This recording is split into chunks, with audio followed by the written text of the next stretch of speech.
তুমি উন্নতভাবে করে দাও। যদি আল্লাহর দয়া হয়ে যায়, যদি কবুল হয়ে যায়, আপনার তকদির পরিবর্তন হতে এক মুহূর্ত সময় লাগবে না। রিজিক কার হাতে?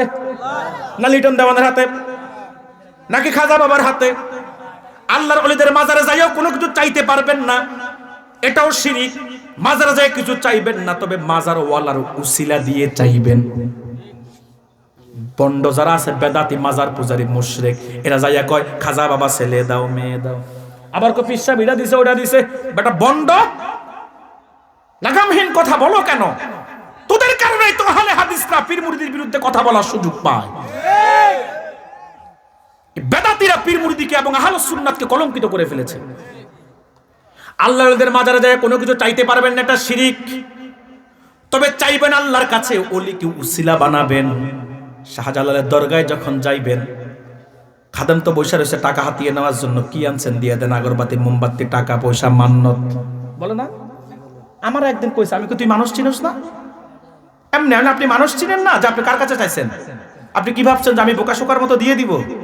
আমি তো জানি মাজারে মান্নত করা হারাম, আগরবাতি মোমবাতি জ্বালানো বেদাত। তা আপনারা তো দিয়ে দেন আবেগে পয়রা, কথা বলে না।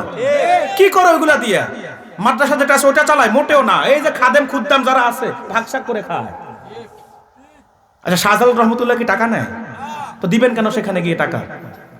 আল্লাহর মাজারে যাবেন, কোন রকমের মান্নত করবেন না, কোন রকমের কিচ্ছু দিবেন না।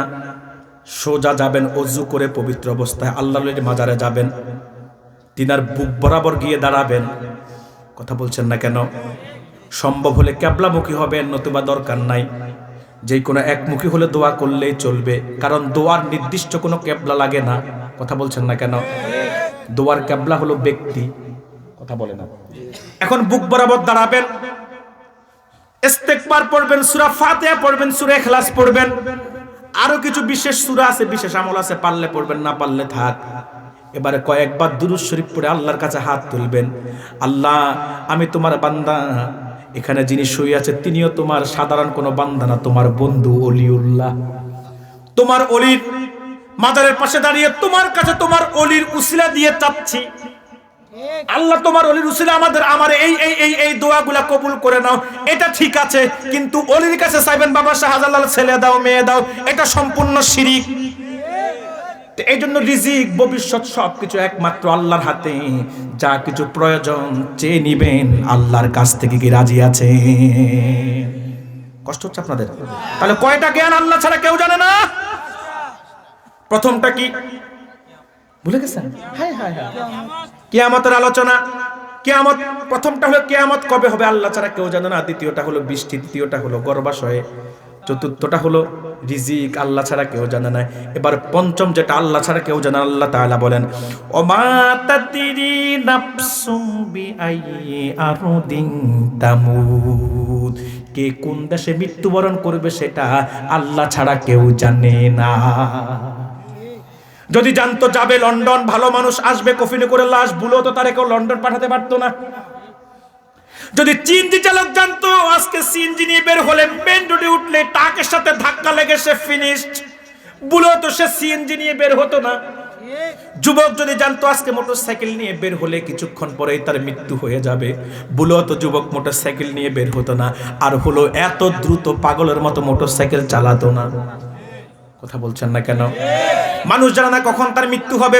যদি অসুস্থ রোগী জানতো হসপিটাল গেলে হসপিটালের বেডে তার মৃত্যু হবে, ভুলেও তো তার ঘর থেকে বের করতে পারতো না। কইতো মৃত্যু যেহেতু হবে আমার ঘরেই হোক। আপনার মৃত্যু যদি আফ্রিকার জঙ্গলে লেখা থাকে, আপনি গরিব হলো আল্লাহ কোনো না কোনো কায়দা আপনাকে আফ্রিকায় পৌঁছাবেন। মৃত্যু কার কখন হবে, কোন দেশে হবে সেটা কেউ জানে না, তবে মৃত্যু হবে এটা নিশ্চিত। মৃত্যু হবে এটা নিশ্চিত। এটা এমন এক সত্য যে সত্যের কোনো ব্যতিক্রম কখনো ঘটবে না। কথা বলছেন না কেন? মৃত্যু হবে এটা নিশ্চিত, মৃত্যু হবে এটা নিশ্চিত। তবে কখন হবে, কোথায় হবে সেটা আল্লাহ ছাড়া আর কেউ জানে না। আল্লাহ ছাড়া কেউ জানে না। আবার কোন বয়সে মৃত্যুবরণ করবে সেটাও আল্লাহ ছাড়া কেউ জানে না। আপনি কি 50 বছর হলে মারা যাবেন, না 30 বছর, না 15 বছর? কে জানে? জোরে বলেন, কে জানে? এজন্যই তো বাবার কাঁধে সন্তানের লাশ ওঠে কি ওঠে না, দাদার কাঁধে নাতির লাশ ওঠে কি ওঠে না। ও ভাইয়েরা, আপনি বৃদ্ধ হবেন তারপরে ঠিক হবেন, ওই চিন্তা বাদ দেন। কারণ কত যুবক বৃদ্ধ হওয়ার আগেই দুনিয়া থেকে বিদায় নিয়েছে। দাড়ি পাকা তো দূরের কথা, দাড়ি উঠার আগেও তো কত যুবকের মৃত্যু হয়েছে কি হয় নাই। কারণ মৃত্যু হবে এটা নিশ্চিত, মৃত্যু হবে এটা নিশ্চিত। আর মৃত্যু মানেই তো সবকিছুর অবসান নয়, বরং মৃত্যু মানে ইহকালীন জগতের সমাপ্তি, হলো আখেরাতের জিন্দেগিটা শুরু। কারণ রাসূল বলেছেন, আউয়ালু মানজিলিন মিন মানাজিলিল আখিরাহ। সহিহ মুসলিমের বর্ণনা, কবর হচ্ছে আখিরাতের প্রথম স্টেশন। আপনার মৃত্যুর পরে কবর থেকেই আপনার আখিরাত শুরু। কথা বলছেন না কেন? কবর থেকে আপনার আখিরাত শুরু, কবর থেকে আপনার আখিরাত শুরু। নাস্তিকরা আখিরাতকে বিশ্বাস করে না, এজন্য তারা যেমনে মন চায় এমনে চলে, মোজ করে, মাস্তি করে, রং করে, তামাশা করে, আনন্দ করে, উল্লাস করে। কারণ তাদের বিশ্বাস একদিন মৃত্যু হবে, উই উইল বি ফিনিশড, আমি শেষ হয়ে যাব, আর আমাদেরকে কেউ খুঁজে পাবে না। নাউজুবিল্লাহ বলবেন না। কিন্তু মুমিন বলে না, কাইফা তাকফুরুনা বিল্লাহি ওয়া কুনতুম আমওয়াতান ফাআহইয়াকুম সুম্মা ইউমীতুকুম সুম্মা ইউহয়িকুম সুম্মা ইলাইহি তুরজাউন।